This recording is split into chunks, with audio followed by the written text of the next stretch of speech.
Selamat hari Sabat, saudara sekalian. Kita patut bersyukur boleh dapat berbakti pada hari Sabat ini, meskipun kita melalui media online. Puji Tuhan, kita telah selesaikan Bible Camp online kita dengan baik. Kiranya melalui pekabaran yang disampaikan mempersiapkan kita, karena Yesus datang segera. Pekabaran pada hari Sabat ini berjudul 2 atau 10. Kita akan mempelajari kondisi bangsa Israel saat mereka sudah tiba di perbatasan tanah Kanaan dan apa aplikasinya bagi kita yang percaya kita sudah hampir tiba di rumah. Mari kita buka Alkitab kita ke buku Bilangan. Bilangan 13 ayat 27-33 menyatakan, "Mereka menceritakan kepadanya, kami sudah masuk ke negeri kemana kau suruh kami, dan memang negeri itu berlimpah-limpah susu dan madunya, dan inilah hasilnya. Hanya bangsa yang diam di negeri itu kuat-kuat, dan kota-kotanya berkubu dan sangat besar. Juga keturunan Enak telah kami lihat di sana. Orang Amalek diam di tanah Negeb, orang Het, orang Yebus, dan orang Amori diam di pegunungan. Orang Kanaan diam di sepanjang laut dan sepanjang tepi sungai Yordan." Kemudian Kaleb mencoba menenteramkan hati bangsa itu di hadapan Musa, katanya, "Tidak, kita akan maju dan menduduki negeri itu, sebab kita pasti akan mengalahkannya." Tetapi orang-orang yang pergi ke sana bersama-sama dengan dia berkata, "Kita tidak dapat maju menyerang bangsa itu, karena mereka lebih kuat daripada kita." Juga mereka menyampaikan kepada orang Israel kabar busuk tentang negeri yang diintai mereka dengan berkata, "Negeri yang telah kami lalui untuk diintai adalah suatu negeri yang memakan penduduknya, dan semua orang yang kami lihat di sana adalah orang-orang yang tinggi-tinggi perawakannya. Juga kami lihat di sana orang-orang raksasa, orang Enak yang berasal dari orang-orang raksasa, dan kami lihat diri kami seperti belalang, dan demikian juga mereka terhadap kami." Peristiwa ini terjadi di perbatasan negeri perjanjian setelah 12 mata-mata kembali dari tugas pengintaian mereka. Mereka mempresentasikan laporan mereka. Semuanya mengakui bahwa negeri perjanjian itu berlimpah susu dan madu. Tetapi 10 mata-mata menyatakan tentang kehebatan penduduk negeri tersebut, sementara 2 dari mata-mata menyatakan tentang kemampuan Israel untuk mengalahkan penduduk negeri itu. Kisah yang lazim kita dengar dan pelajari. Tetapi karena begitu lazim, jangan sampai ada yang terlewat yang membuat kita akhirnya tidak masuk. Sebab jika memang kita percaya bahwa kita sudah hampir tiba di rumah, maka pengalaman bangsa Israel ini harus menjadi amaran bagi kita. Apakah yang terjadi di antara bangsa Israel setelah mendengar presentasi dari 10 mata-mata dan 2 mata-mata tersebut? Sebelum kita lihat apa yang terjadi atau melihat apa reaksi bangsa Israel, mari kita baca bukti-bukti berikut ini tentang bangsa Israel. Kita flashback sebentar. Kita buka Keluaran 14 ayat 10-12 yang berkata, "Ketika Firaun telah dekat, orang Israel menoleh. Maka tampaklah orang Mesir bergerak menyusul mereka. Lalu sangat ketakutanlah orang Israel dan mereka berseru-seru kepada Tuhan. Dan mereka berkata kepada Musa, 'Apakah karena tidak ada kuburan di Mesir, maka engkau membawa kami untuk mati di padang gurun ini? Apakah yang kau perbuat ini terhadap kami dengan membawa kami keluar dari Mesir? Bukankah ini telah kami katakan kepadamu di Mesir, janganlah mengganggu kami, dan biarlah kami bekerja pada orang Mesir. Sebab lebih baik bagi kami untuk bekerja pada orang Mesir daripada mati di padang gurun ini.'" Ini adalah peristiwa di mana bangsa Israel berkemah di tepi Laut Merah, tidak lama setelah mereka bebas dari perbudakan di Mesir. Dan Firaun beserta pasukannya yang mengejar terlihat sudah semakin dekat kepada mereka. Memang dalam ketakutan mereka berseru kepada Tuhan, tetapi kenyataannya mereka lebih memilih untuk pulang ke Mesir dan bekerja bagi orang-orang Mesir. Israel cepat sekali lupa bagaimana pimpinan Tuhan dalam membebaskan mereka dari perbudakan di Mesir. Ada banyak mujizat yang terjadi yang membuat orang Mesir menjadi takut kepada Israel. Dalam peristiwa ini, Allah melepaskan bangsa Israel dari kejaran Mesir dengan membelah Laut Merah dan mereka berjalan melaluinya. Kemudian, setelah mereka menyaksikan keajaiban laut terbelah dan mereka terlepas dari kejaran Firaun, maka tibalah mereka di padang gurun Sin, yang terletak di antara Elim dan Gunung Sinai. Apakah yang terjadi di sana? Kita buka Keluaran 16 ayat 2 dan 3 yang berkata, "Di padang gurun itu bersungut-sungutlah segenap jemaah Israel kepada Musa dan Harun, dan berkata kepada mereka, 'Ah, kalau kami mati tadinya di tanah Mesir oleh tangan Tuhan, ketika kami duduk menghadapi kuali berisi daging dan makan roti sampai kenyang. Sebab kamu membawa kami keluar ke padang gurun ini untuk membunuh seluruh jemaah ini dengan kelaparan.' Oleh karena perjalanan mereka melewati padang gurun, maka tentunya terbatas dalam makanan. Dan oleh karena itu, mereka lebih merindukan untuk kembali ke Mesir dan menikmati kuliner Mesir dan mati di sana. Jadi mereka rindu untuk kembali bekerja kepada orang Mesir, yaitu sebagai budak, dan mereka rindu untuk kembali ke Mesir supaya dapat menikmati kuliner Mesir. Padahal Keluaran 3 ayat 9 menyatakan, "Sekarang seruan orang Israel telah sampai kepadaku. Juga telah kulihat betapa kerasnya orang Mesir menindas mereka." Oleh karena penindasan inilah Allah mengutus Musa untuk membawa umatnya keluar dari Mesir. Tetapi setelah keluar adalah kerinduan umat Allah untuk kembali ke Mesir. Rindu kembali menjadi budak dan rindu kembali kepada selera Mesir. Kita semua sudah paham bahwa perbudakan Mesir adalah lambang dari perbudakan dosa. Oleh karenanya, pengalaman Israel jasmani ini adalah bagian kita, Israel rohani. Kita berseru kepada Tuhan Allah untuk kelepasan dari dosa dan memohon pengampunan. Namun hanya oleh karena tantangan sepele, kita rindu kembali menikmati perbudakan dosa dan cita rasanya. Nah, apa yang Tuhan lakukan untuk menjawab kerinduan kuliner dari bangsa Israel tersebut? Tuhan Allah menurunkan dari langit hujan roti, yang adalah makanan dari sorga. Umat Allah rindu kuliner dunia, tapi Allah sediakan menu surga. Namun demikian, Allah masih juga sediakan makanan daging dengan mendatangkan berduyun-duyun burung puyuh. Berikutnya, dalam Keluaran 17 ayat 2 dan 3 dikatakan, "Jadi, mulailah mereka itu bertengkar dengan Musa.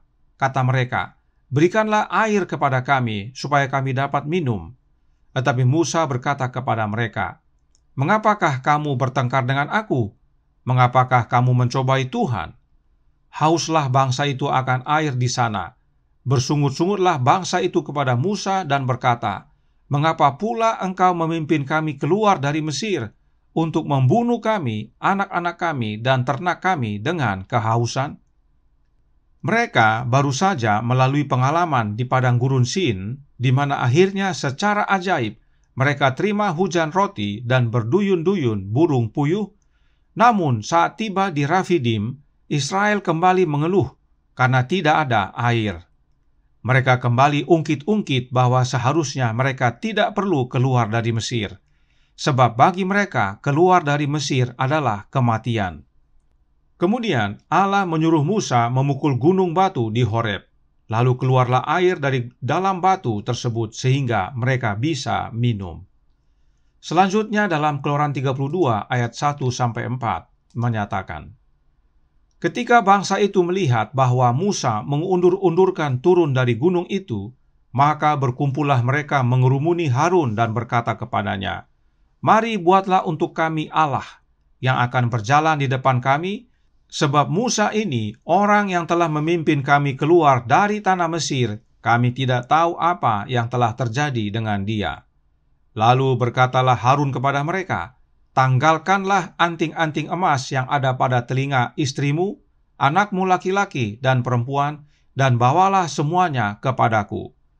Lalu seluruh bangsa itu menanggalkan anting-anting emas yang ada pada telinga mereka dan membawanya kepada Harun. Diterimanya itu dari tangan mereka, dibentuknya dengan pahat, dan dibuatnyalah daripadanya anak lembu tuangan. Kemudian berkatalah mereka, "Hai Israel, inilah Allahmu yang telah menuntun engkau keluar dari tanah Mesir." Perhatikan, Allah yang dimaksudkan adalah anak lembu emas yang Harun buat, dan kata Allah tersebut diterjemahkan dari kata Elohim. Jadi, oleh karena mereka belum tahu apa yang terjadi kepada Musa, mereka lalu meminta Harun untuk membuat patung dari emas untuk mereka sembah, dan mereka sebut patung itu Elohim, dan bagi mereka patung Elohim tersebutlah yang memimpin mereka keluar dari Mesir.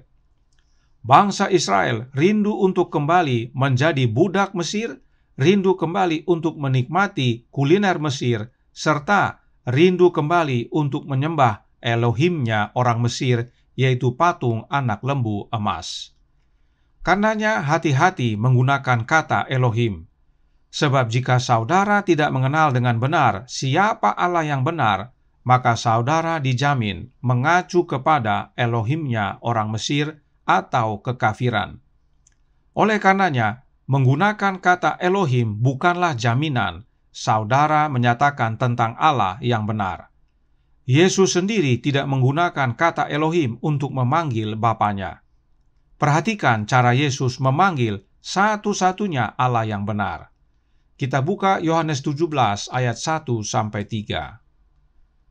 Demikianlah kata Yesus, lalu ia menengadah ke langit dan berkata, "Bapa, telah tiba saatnya. Permuliakanlah anakmu, supaya anakmu mempermuliakan engkau. Sama seperti engkau telah memberikan kepadanya kuasa atas segala yang hidup, demikian pula ia akan memberikan hidup yang kekal kepada semua yang telah engkau berikan kepadanya. Inilah hidup yang kekal itu, yaitu bahwa mereka mengenal engkau, satu-satunya Allah yang benar, dan mengenal Yesus Kristus yang telah engkau utus." Yesus memanggil satu-satunya Allah yang benar dengan sebutan Bapa. Sebab memang Allah yang benar adalah Bapanya Yesus. Yesus juga tidak memanggil Bapa dengan sebutan Yahweh. Ada banyak umat Allah yang menggunakan kata Yahweh dalam menyebutkan Allah mereka. Sebab mereka khawatir jangan sampai salah sebut nama dan mereka binasa. Bagi mereka, keselamatan datang dari menyebut nama Allah dengan benar, dan mereka mendasarkan keyakinan mereka kepada Yesaya 43 ayat 11 yang berkata, Akulah Tuhan, dan tidak ada juru selamat selain daripadaku." Saudara-saudara kita yang menggunakan nama-nama Ibrani untuk Allah dan anaknya umumnya menggunakan Alkitab Indonesia Literal Translation atau ILT. Dan dalam Alkitab tersebut, kata Tuhan dalam huruf besar tidak digunakan, tetapi langsung dengan kata Yahweh. Bisa lihat ayat yang bagian bawah. Kita semua sudah belajar bahwa Yahweh atau Jehovah adalah nama Allah Bapa. Nah, berdasarkan ayat ini, saudara-saudara kita yang menggunakan nama Ibrani untuk Allah dan anaknya menyatakan untuk menyebutkan Yahweh dalam memanggil Allah, sebab dialah satu-satunya juru selamat. Tidak ada yang lain. Kita setuju bahwa Allah Bapa adalah juru selamat kita. Itu sebabnya Yohanes menyatakan, karena begitu besar kasih Allah akan dunia ini, sehingga ia telah mengaruniakan anaknya yang tunggal, supaya setiap orang yang percaya kepadanya tidak binasa, melainkan beroleh hidup yang kekal. Inilah caranya Allah Bapa menyelamatkan kita.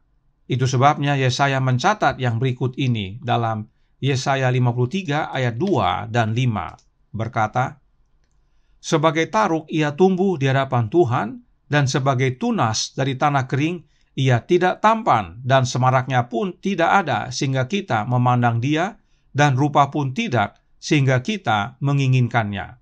Ayat 5, "Tetapi dia tertikam oleh karena pemberontakan kita, dia diremukkan oleh karena kejahatan kita, ganjaran yang mendatangkan keselamatan bagi kita ditimpakan kepadanya, dan oleh bilur-bilurnya kita menjadi sembuh. Bagi umumnya pelajar Alkitab sudah mengetahui bahwa inilah nubuatan tentang Yesus Kristus, Juru Selamat kita. Sebab Allah Bapa yang adalah Juru Selamat kita menyelamatkan kita dengan mengaruniakan anaknya yang tunggal untuk menjadi korban pendamaian. Itu sebabnya Yohanes juga menyatakan dalam 1 Yohanes 4 ayat 14 yang berbunyi, "Dan kami telah melihat dan bersaksi bahwa Bapa telah mengutus anaknya menjadi Juru Selamat dunia." Bapa yang bernama Yahweh atau Jehovah yang adalah Juru Selamat kita telah mengutus anaknya, yaitu Yesus Kristus, untuk Juru Selamat dunia. Jadi Allah Bapa selamatkan dunia ini dengan mengaruniakan anaknya. Paulus menyatakan yang serupa dalam 2 Korintus 5 ayat 19, berkata, "Sebab Allah mendamaikan dunia dengan dirinya oleh Kristus, dengan tidak memperhitungkan pelanggaran mereka. Ia telah mempercayakan berita pendamaian itu kepada kami." Dalam terjemahan King James Version berkata, Allah di dalam Kristus mendamaikan dunia dengan dirinya. Dan bila saudara membaca Alkitab terjemahan lama, hal yang sama dinyatakan bahwa Allah di dalam Kristus mendamaikan dunia dengan dirinya. Karenanya jelas bahwa Allah Bapa adalah satu-satunya juru selamat, dan Allah Bapa wujudkan keselamatan itu di dalam anaknya yang tunggal, anaknya yang sesungguhnya. Sebab oleh karena dosa, manusia telah terpisah dari Allah Bapa. Karenanya harus ada jalan kembali, dan itulah Yesus, anaknya Bapa. Mengapa hal ini perlu kita segarkan kembali? Karena masih banyak umat Allah yang merasa bahwa menggunakan nama Allah dalam bahasa Ibrani adalah bagian dari keselamatan. Sebab Yahwehlah satu-satunya juru selamat, dan karenanya mereka tidak mau menggunakan sebutan lain kecuali yang dalam bahasa Ibrani. Saudaraku dalam Tuhan, kita sudah hampir tiba di rumah. Tidak ada nasihat dalam Alkitab, baik juga dalam Roh Nubuat, bahwa menyebutkan nama Allah dalam bahasa Ibrani adalah bagian dari keselamatan. Yesus sendiri tidak ajarkan yang demikian. Demikian juga dengan para rasul, mereka juga tidak mengajarkannya. Saudaraku dalam Tuhan, orang Yahudi secara bangsa sudah ditolak oleh Allah. Padahal merekalah yang paling benar dalam menyebutkan nama Allah dalam bahasa Ibrani. Dan sewaktu hidup di dunia ini, Yesus tidak menggunakan ahli-ahli Taurat, ahli-ahli teologi sebagai murid-muridnya, tetapi orang biasa dan sederhana. Karena kebenaran yang menyelamatkan bukan tentang pengetahuan bahasa atau sebutan nama Allah dalam bahasa Ibrani. Kebenaran yang menyelamatkan itu adalah tentang seseorang, dan namanya adalah Yesus. Berikut cara Yesus memanggil Bapanya yang adalah Allah kita. Kita buka Markus 14 ayat 36 yang berbunyi, katanya, "Ya Aba, ya Bapa, tidak ada yang mustahil bagimu. Ambillah cawan ini daripadaku, tetapi janganlah apa yang aku kehendaki, melainkan apa yang engkau kehendaki." Inilah panggilan Yesus kepada Bapanya, "Ya Aba, ya Bapa." Yesus tidak menggunakan kata Elohim atau Yahweh, tidak. Tetapi dia panggil Bapanya dengan panggilan, "Ya Aba, ya Bapa." Dan bagi mereka yang telah diadopsi menjadi anak-anak Allah, panggilan yang sama menjadi bagian kita. Paulus berkata dalam Roma 8 ayat 15, "Sebab kamu tidak menerima roh perbudakan yang membuat kamu menjadi takut lagi, tetapi kamu telah menerima roh yang menjadikan kamu anak Allah. Oleh roh itu kita berseru, Ya Aba, ya Bapa." Kita yang telah menjadi anak-anak Allah dapat memanggil Allah Bapa dengan panggilan yang sama dengan yang Yesus gunakan, yaitu Ya Aba, ya Bapa. Bagaimana caranya? Dengan menerima roh. Roh siapa yang kita terima? Sudah tentu roh anak Allah. Karena anak Allah lah yang memanggil Bapanya dengan Ya Aba, ya Bapa. Karenanya Paulus menyatakan dengan jelas dalam Galatia 4 ayat 6, berkata, "Dan karena kamu adalah anak, maka Allah telah menyuruh roh anaknya ke dalam hati kita yang berseru, Ya Aba, Ya Bapa." Jelas sekali, Allah Bapa menyuruh roh anaknya, yaitu roh Kristus, ke dalam hati kita, dan oleh kehadiran roh Kristus tersebut, kita diadopsi menjadi anak-anak Allah, sebagaimana Roma 8 ayat 15 nyatakan. Dan karena kita sudah menjadi anak-anak Allah, maka kita dapat memanggil Allah Bapa dengan panggilan yang sama yang Yesus gunakan, yaitu Ya Aba, Ya Bapa. Ini kebenaran penting bagi kita semua. Jika kita mengaku pengikut Yesus dan percaya Roh Kristus tinggal dalam hati kita, maka kita memanggil Allah Bapa bukan dengan Elohim atau Yahweh, tetapi dengan panggilan yang sama yang Yesus gunakan, yaitu Ya Aba, Ya Bapa. Karenanya, bersama ini kami juga menghimbau bagi umat-umat Allah yang masih berkutat dengan nama-nama Allah dalam bahasa Ibrani, agar kembali kepada kebenaran Alkitab dan ikut Yesus. Apakah ada bukti penggunaan panggilan yang Yesus gunakan ini? Oh, ada. Hambanya Nyonya White sudah menggunakannya. Kita baca dalam manuskrip 20 tahun 1892 paragraf 21. Berkata, "Saya bersyukur kepada Tuhan, saya di sini adalah Nyonya White, bahwa saya adalah anaknya, sehingga saya dapat berseru, Ya Aba, Ya Bapa. Meskipun saya kesakitan siang dan malam, namun kasih karunia Kristus menopang saya." Nyonya White sudah mengalami adopsi di dalam Yesus ini, sehingga Nyonya White dapat berseru kepada Bapa sebagaimana Yesus memanggil Bapanya, yaitu Ya Aba, Ya Bapa. Nyonya White tidak menggunakan Elohim atau Yahweh, tetapi menggunakan yang Yesus gunakan, yaitu Ya Aba, Ya Bapa. Karenanya, saudaraku dalam Tuhan, kembali kami menghimbau agar kita kembali kepada Yesus dan terima rohnya, maka kita akan memanggil Allah Bapa dengan benar. Inilah semua rangkaian flashback dari pengalaman bangsa Israel setelah keluar dari Mesir. Berulang-ulang mereka bersungut-sungut dan rindu kembali ke Mesir. Mereka rindu untuk kembali menjadi budak orang Mesir. Mereka rindu kembali untuk menikmati selera kuliner Mesir, dan bahkan mereka rindu kembali untuk sembah berhala orang Mesir yang mereka sebut Elohim. Mengapa flashback ini perlu kita lihat kembali? Karena setelah mendengar laporan 10 mata-mata tersebut, bangsa Israel melakukan yang berikut ini. Bilangan 14 ayat 1-4 menyatakan, "Lalu segenap umat itu mengeluarkan suara nyaring dan bangsa itu menangis pada malam itu. Bersungut-sungutlah semua orang Israel kepada Musa dan Harun, dan segenap umat itu berkata kepada mereka, 'Ah, sekiranya kami mati di tanah Mesir atau di padang gurun ini. Mengapakah Tuhan membawa kami ke negeri ini supaya kami tewas oleh pedang dan istri serta anak-anak kami menjadi tawanan? Bukankah lebih baik bagi kami pulang ke Mesir?' Dan mereka berkata seorang kepada yang lain, 'Baiklah kita mengangkat seorang pemimpin lalu pulang ke Mesir.'"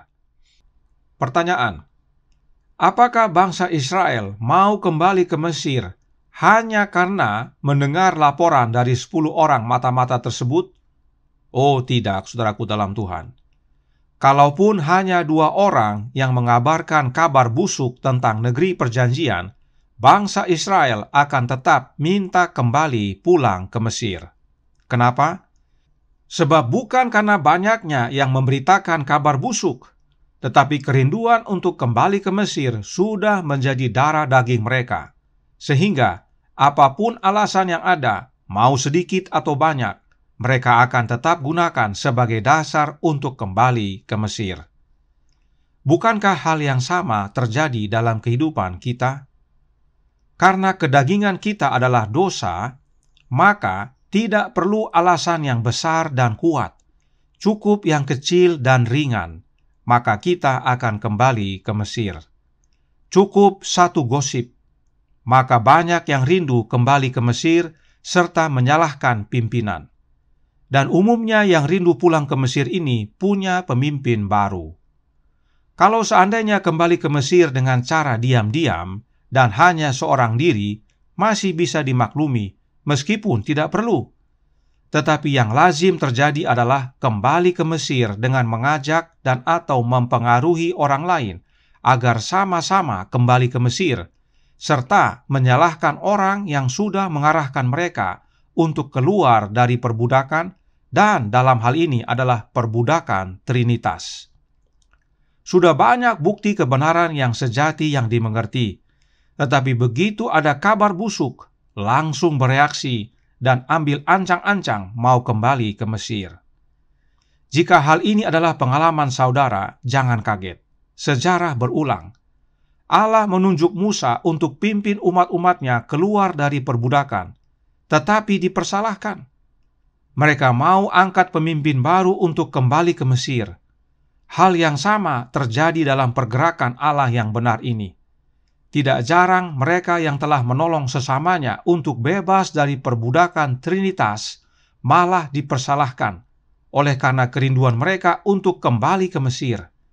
Mereka rindu diperbudak kembali, mereka rindu kuliner Mesir atau pemuasan selera, dan mereka sebenarnya masih rindu Elohimnya orang Mesir, yang kompromi dengan dosa-dosa mereka.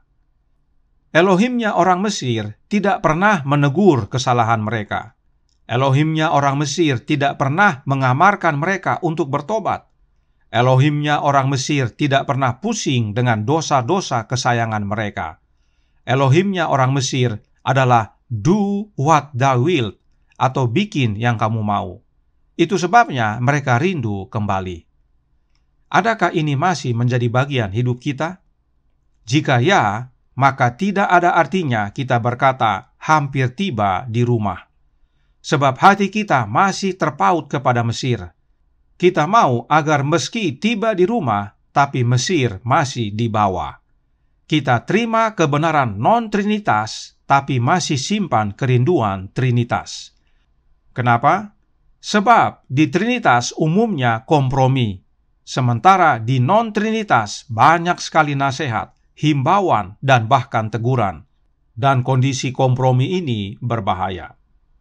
Sama seperti Israel, banyak dari umat Allah tidak sadar bahwa kembali ke Mesir itu sama dengan binasa. Contoh yang paling mudah kita ingat adalah istri Lot. Tuhan menolong Lot dan keluarganya untuk keluar dari kebinasaan Sodom dan Gomora. Tetapi istri Lot masih terpaut hatinya kepada Sodom, lalu menoleh ke belakang dan binasa. Kita tidak bisa pulang pergi sesuka hati, kembali ke Mesir sebentar, dan sesudah itu balik lagi ke Kanaan. Tidak bisa, saudaraku dalam Tuhan. Itu sebabnya firman Allah berkata dalam Ibrani 10 ayat 38 dan 39. Tetapi orangku yang benar akan hidup oleh iman, dan apabila ia mengundurkan diri, maka aku tidak berkenan kepadanya. Tetapi kita bukanlah orang-orang yang mengundurkan diri dan binasa, tetapi orang-orang yang percaya dan yang beroleh hidup. Mereka yang mengundurkan diri dari kebenaran, Allah tidak berkenan kepada orang-orang itu. Dan apa akibatnya? Kebinasaan. Tidak hanya Paulus yang memberikan amaran, Petrus juga menyatakan yang sama. 2 Petrus 2 ayat 21 dan 22 berkata, "Karena itu bagi mereka adalah lebih baik jika mereka tidak pernah mengenal jalan kebenaran daripada mengenalnya, tetapi kemudian berbalik dari perintah kudus yang disampaikan kepada mereka. Bagi mereka cocok apa yang dikatakan peribahasa yang benar ini. Anjing kembali lagi ke muntahnya, dan babi yang mandi kembali lagi ke kubangannya." Ini keras sekali, saudaraku dalam Tuhan. Mereka yang suka kembali ke Mesir dan tinggalkan kebenaran disebut anjing dan babi oleh Petrus. Inilah yang terjadi bagi Israel jasmani, dan hal yang sama terjadi bagi Israel rohani. Terlebih lagi bagi mereka yang mengaku percaya dalam kebenaran Allah yang benar dan anaknya. Kita semua percaya inilah kebenaran yang sejati, tapi masih ada yang ragu dan tidak sedikit yang telah berbalik dan tinggalkan. Mereka kembali ke Elohim anak lembu emas. Ingat ayat ini, jika saudara masih ragu dan masih rindu kembali ke Mesir. Kita sudah hampir tiba di rumah, karenanya kita harus semakin berjaga dan bersedia, dan nasihat Bible Camp kita yang baru saja berlalu, semuanya menasihatkan pentingnya memiliki Kristus dalam hati kita. Nah, yang menarik adalah, mereka gunakan laporan 10 mata-mata sebagai alasan untuk kembali ke Mesir. Tetapi, saat melihat yang 10 mata-mata itu akhirnya mati kena tulah, serta mereka menerima pengumuman hukuman Tuhan bagi mereka, akhirnya mereka berubah. Mari kita baca terlebih dahulu hukuman yang mereka terima. Bilangan 14 ayat 21-23 berkata, "Hanya demi aku yang hidup dan kemuliaan Tuhan memenuhi seluruh bumi, semua orang yang telah melihat kemuliaanku dan tanda-tanda mujizat yang kuperbuat di Mesir dan di padang gurun, namun telah 10 kali mencobai aku dan tidak mau mendengarkan suaraku, pastilah tidak akan melihat negeri yang kujanjikan dengan bersumpah kepada nenek moyang mereka. Semua yang menista aku ini tidak akan melihatnya." Perhatikan, Allah berkata bahwa Israel sudah 10 kali mencobai Tuhan dan tidak mau mendengar suara Tuhan. Dan itu termasuk peristiwa 10 mata-mata dengan laporan busuknya. Apa akibatnya? Mereka tidak dapat masuk ke dalam negeri perjanjian. Mari kita lanjutkan penjelasan hukuman tersebut dalam Bilangan 14 ayat 34 dan 35 yang berkata, "Sesuai dengan jumlah hari yang kamu mengintai negeri itu, yakni 40 hari, 1 hari dihitung 1 tahun. Jadi 40 tahun lamanya kamu harus menanggung akibat kesalahanmu, supaya kamu tahu rasanya jika aku berbalik daripadamu. Aku Tuhan yang berkata demikian. Sesungguhnya aku akan melakukan semuanya itu kepada segenap umat yang jahat ini yang telah bersepakat melawan aku. Di padang gurun ini mereka akan habis, dan disinilah mereka akan mati." Bangsa Israel akhirnya kena hukuman untuk menggembara selama 40 tahun di padang gurun, hingga pada akhirnya semua angkatan yang suka kembali ke Mesir ini habis binasa, mati di padang belantara. Hanya Kaleb dan Yosua yang masih hidup dari 12 pengintai tersebut. Mendengar putusan hukuman dari Allah ini serta melihat 10 mata-mata itu mati kena tulah, bangsa Israel mengambil tindakan yang berikut ini. Bilangan 14 ayat 39 dan 40. Setelah Musa menyampaikan perkataan ini kepada semua orang Israel, maka berkabunglah bangsa itu dengan sangat. Dan keesokan harinya bangunlah mereka pagi-pagi, hendak naik ke puncak gunung sambil berkata, "Sekarang kita hendak maju ke negeri yang difirmankan Tuhan itu. Memang kita telah berbuat dosa." Mereka membuat keputusan yang sangat berbeda dengan yang Allah telah nyatakan. Kembali, mereka berbuat sesuatu yang menentang Allah. Waktu Allah berkata negeri itu telah diberikan untuk mereka, tapi mereka tidak mau masuk. Sekarang, oleh karena Allah sudah memutuskan untuk mereka tidak masuk, mereka lalu putuskan untuk masuk.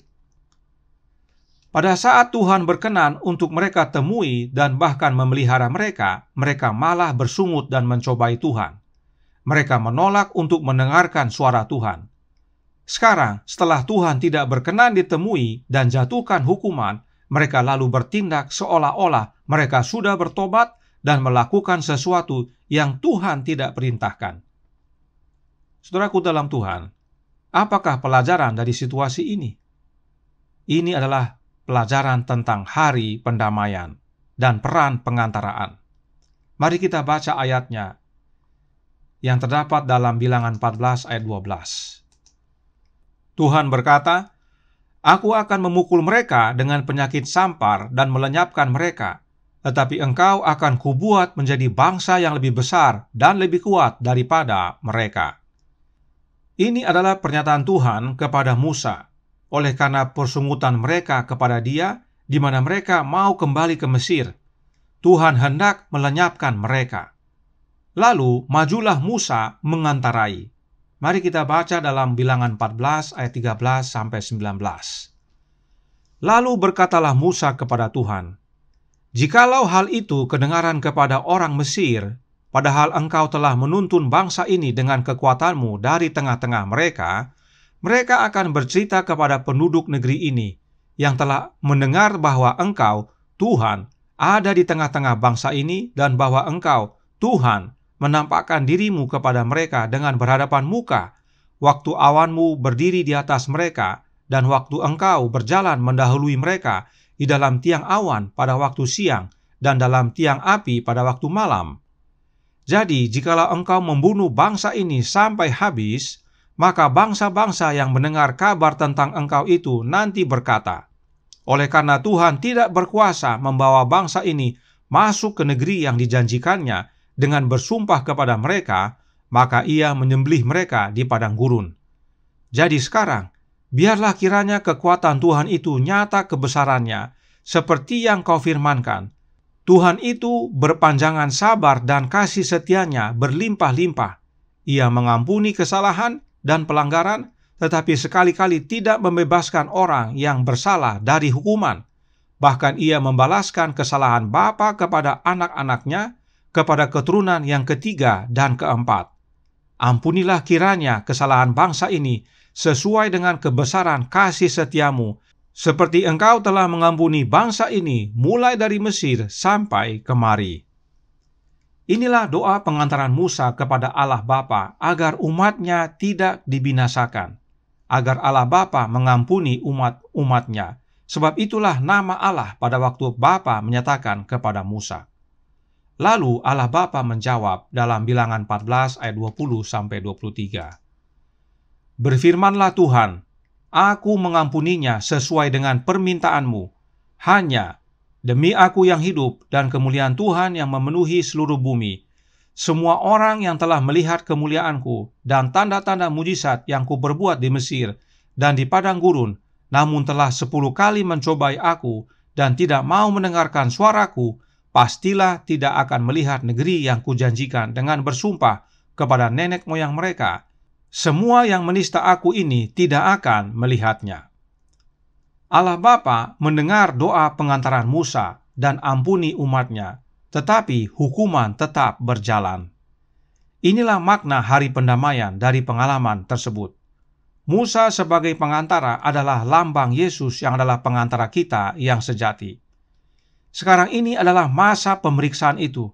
Sekarang ini masih berlaku kasih karunia. Saat ini Allah Bapa masih berkenan kita temui melalui anaknya. Karenanya, saudaraku dalam Tuhan, jangan sia-siakan dengan persungutan dan kerinduan untuk kembali ke Mesir. Karena saat pintu kasihan ditutup nantinya, apapun usaha kita tidak ada gunanya. Pertobatan kita terlambat. Inilah yang terjadi kepada bangsa Israel yang sudah hampir tiba di rumah. Pintu sudah dibuka dan sudah disuruh masuk, tapi tidak mau masuk. Namun begitu pintu masuk ditutup, malah mau masuk. Akhirnya mereka kalah dan binasa. Padahal Musa sudah amarkan untuk jangan lakukan. Bilangan 14 ayat 42 dan 43 berbunyi, janganlah maju, sebab Tuhan tidak ada di tengah-tengahmu, supaya jangan kamu dikalahkan oleh musuhmu, sebab orang Amalek dan orang Kanaan ada di sana di depanmu, dan kamu akan tewas oleh pedang. Dari sebab kamu berbalik membelakangi Tuhan, maka Tuhan tidak akan menyertai kamu. Musa sudah amarkan bahwa Tuhan tidak bersama dengan mereka dan bahwa mereka akan binasa, tetapi tetap saja mereka lakukan. Inilah karakter orang-orang yang selalu rindu untuk kembali ke Mesir, yaitu karakter bikin yang kamu mau. Ini semua datangnya dari setan. Bukan kehendak Allah yang jadi, tetapi kehendakku yang jadi. Do what thou wilt. Dan orang-orang yang mengandalkan diri sendiri ini umumnya orang-orang yang nekat. Bilangan 14 ayat 44 berkata, meskipun demikian, mereka nekat naik ke puncak gunung itu, tetapi tabut perjanjian Tuhan dan Musa juga tidaklah meninggalkan tempat perkemahan. Tabut Tuhan yang adalah lambang kehadiran Allah di antara umat-umatnya tidak pergi untuk pimpin mereka. Sebab dalam setiap perjalanan, tabut selalu di depan, tapi kali ini tidak. Dan Musa juga tidak pergi bersama mereka, tapi tetap saja mereka nekat untuk maju. Peristiwa ini diingatkan kembali oleh Musa kepada bangsa Israel dalam Ulangan 1 ayat 42-45. Tetapi Tuhan berfirman kepadaku, katakanlah kepada mereka, janganlah kamu maju dan janganlah kamu berperang, sebab aku tidak ada di tengah-tengahmu.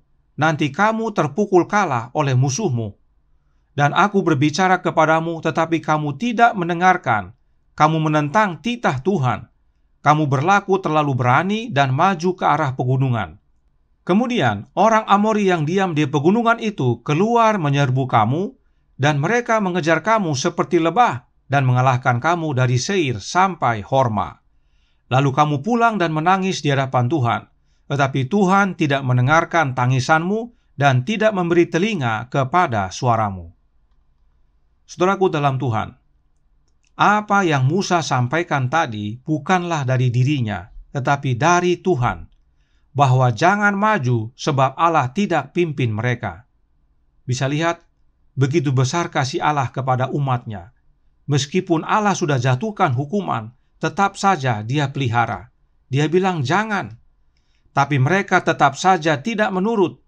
Dan meski mereka pulang menangis di hadapan Tuhan, tangisan mereka Tuhan tidak dengarkan lagi. Saudaraku dalam Tuhan, inilah makna dari 2 atau 10. Bagi bangsa Israel, 2 atau 10 sama saja. Entah hanya 2 orang yang menyampaikan kabar busuk, bagi mereka sama. Mereka akan tetap minta kembali pulang ke Mesir. Sebab demikianlah karakter mereka. Semuanya tentang diri mereka sendiri. Perhatikan nasihat Roh Nubuat berikut ini dalam The Review and Herald Juni 2 tahun 1885 paragraf 7 yang berkata, mereka tidak bertanya kepada Tuhan apa yang harus mereka lakukan, tetapi berkata, baiklah kita mengangkat seorang pemimpin. Mereka mengambil tindakan ke tangan mereka sendiri, merasa diri mereka kompeten untuk mengelola urusan mereka tanpa bantuan ilahi. Mereka tidak hanya menuduh Musa menipu, tetapi juga Allah dalam menjanjikan tanah yang tidak dapat mereka miliki. Gara-gara sikap mereka ini, Musa dan Harun sujud di depan seluruh bangsa Israel. Tetapi tidak mempan. Saudaraku dalam Tuhan, jika karakter seseorang adalah karakter yang rindu kembali ke Mesir, apapun yang kita lakukan, merayu dan bahkan sujud sekalipun tidak akan mempan. Sebab mereka hatinya sudah mau kembali ke Mesir. Kaleb dan Yosua mengoyakkan pakaian mereka melihat kondisi ini. Mengapa Kaleb dan Yosua mengoyakkan pakaian mereka? Karena mereka sudah dilepaskan dari perbudakan Mesir oleh Allah yang Maha Kuasa, tetapi sekarang bangsa Israel mau pilih pemimpin mereka sendiri supaya mereka dapat kembali ke negeri perbudakan mereka. Ini namanya duka cita, sebab dengan berbalik dari kebenaran itu artinya kebinasaan. Tidak heran Kaleb dan Yosua mengoyakkan pakaian mereka. Sudah lepas dari berhala-berhala Mesir, dan dapat pergi menyembah Allah yang benar, tetapi mau kembali ke berhala orang Mesir lagi.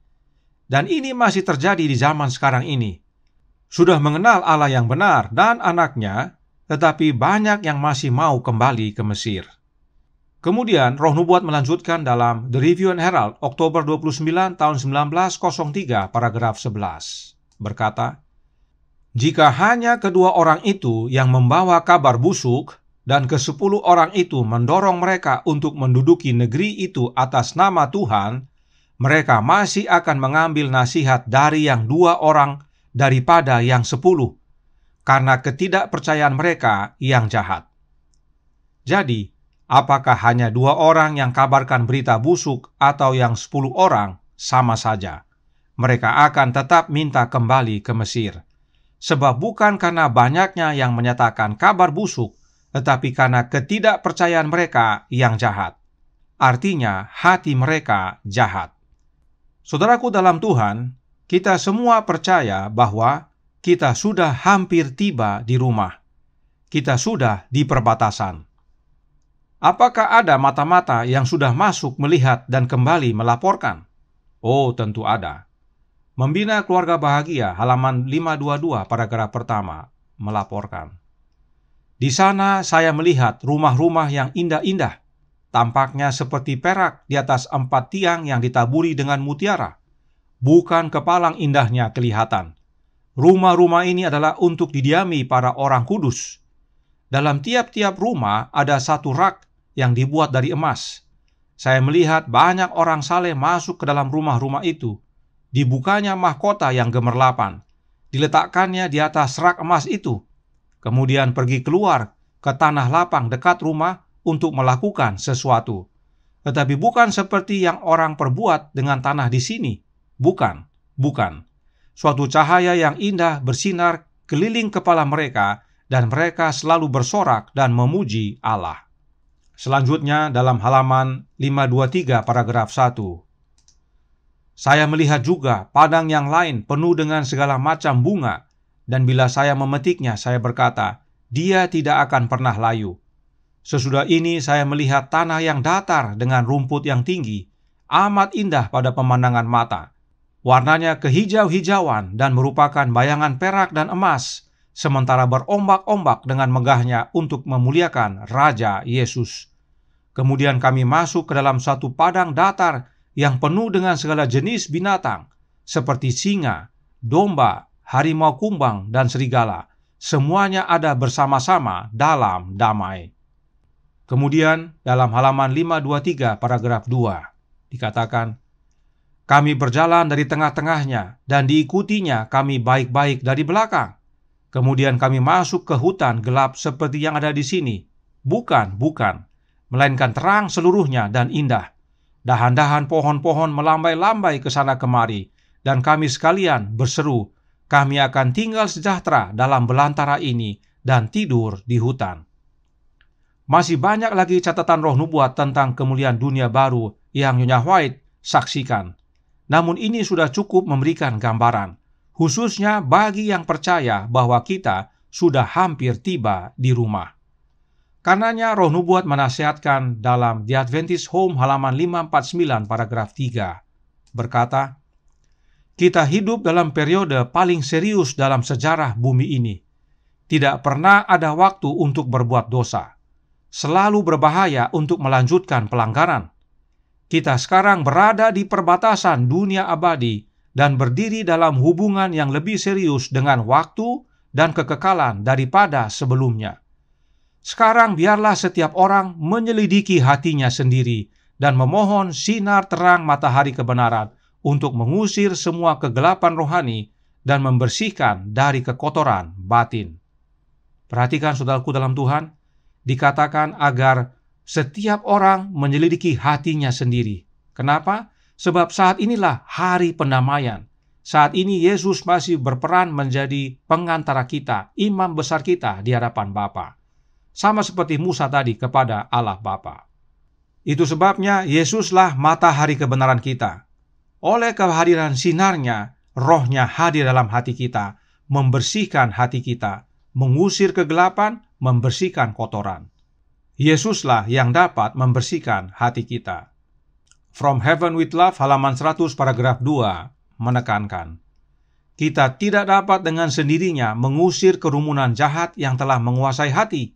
Hanya Kristus yang dapat membersihkan bait suci jiwa, tetapi dia tidak akan memaksa masuk. Dia datang ke dalam hati tidak seperti datang ke Ka'bah yang lama, tetapi dia berkata, lihat, aku berdiri di muka pintu dan mengetok. Jikalau ada orang yang mendengar suaraku dan membukakan pintu, aku akan masuk mendapatkannya. Wahyu 3 ayat 20. Kehadirannya akan membersihkan dan menguduskan jiwa, sehingga itu bisa menjadi bait yang kudus bagi Tuhan dan tempat kediaman Allah di dalam roh. Efesus 2 ayat 21 dan 22. Inilah panggilan yang telah diberikan dalam Bible Camp yang baru lalu. Yesus dalam kita, itulah pengharapan kemuliaan. Dan Yesus hadir dalam hati kita oleh kehadiran rohnya, yaitu roh Kristus. Karenanya peristiwa di perbatasan negeri perjanjian ini sangat erat hubungannya dengan kita.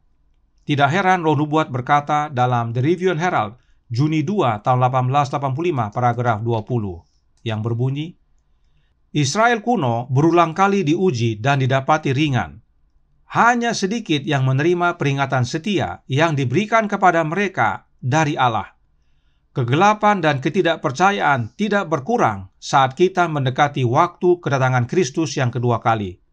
Kebenaran menjadi semakin tidak menyenangkan bagi mereka yang berpikiran duniawi atau yang rindu kembali ke Mesir.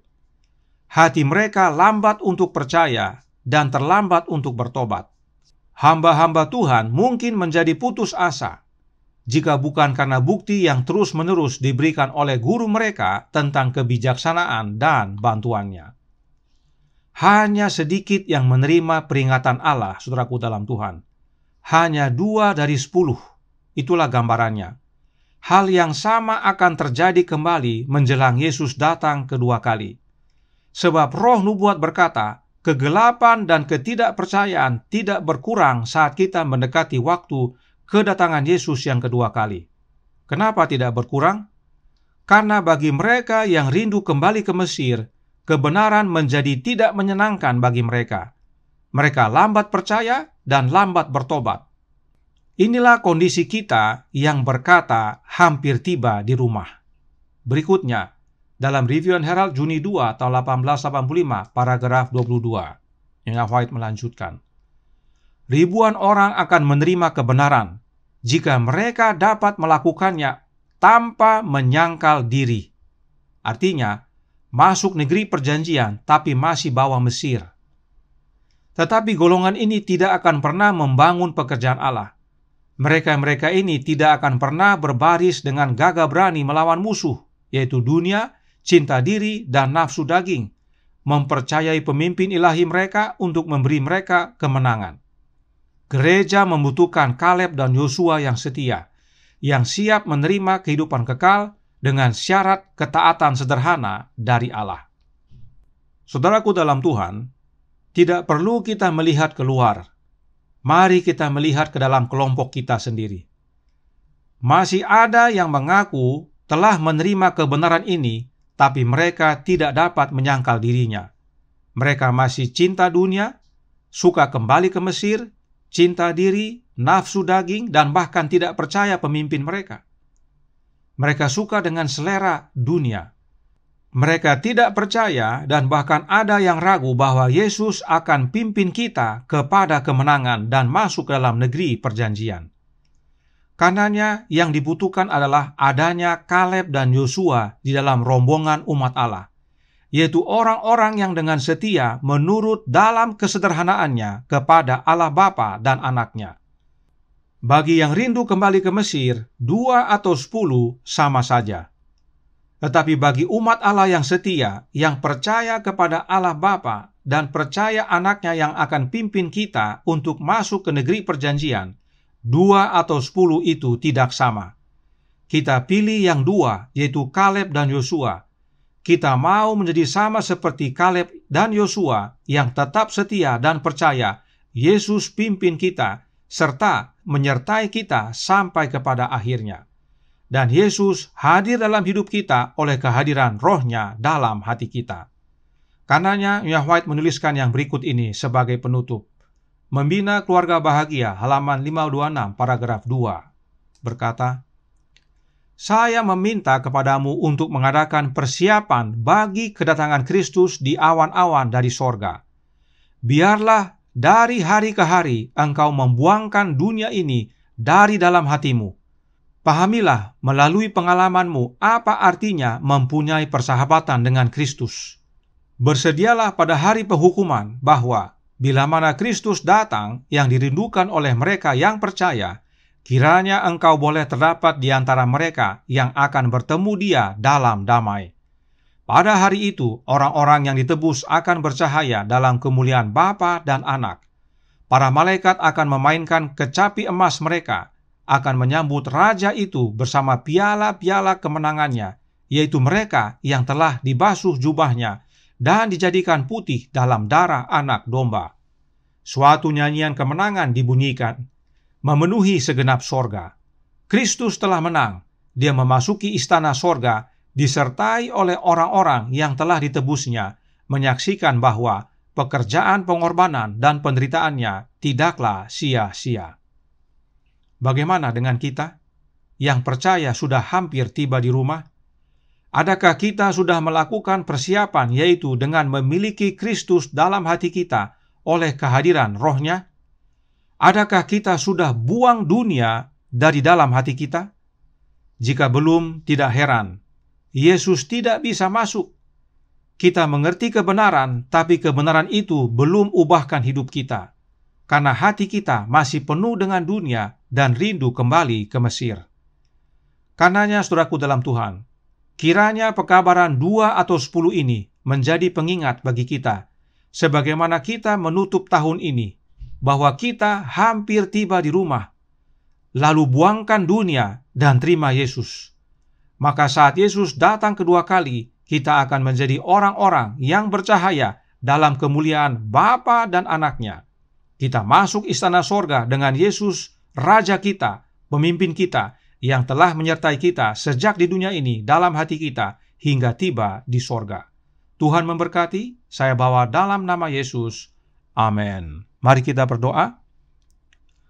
Bapa kami yang di sorga, Allah pencipta langit dan bumi, laut dan segala isinya, Allah yang maha besar, satu-satunya Allah yang benar, yang kami sembah selalu melalui Anak-Mu yang tunggal, Yesus Kristus.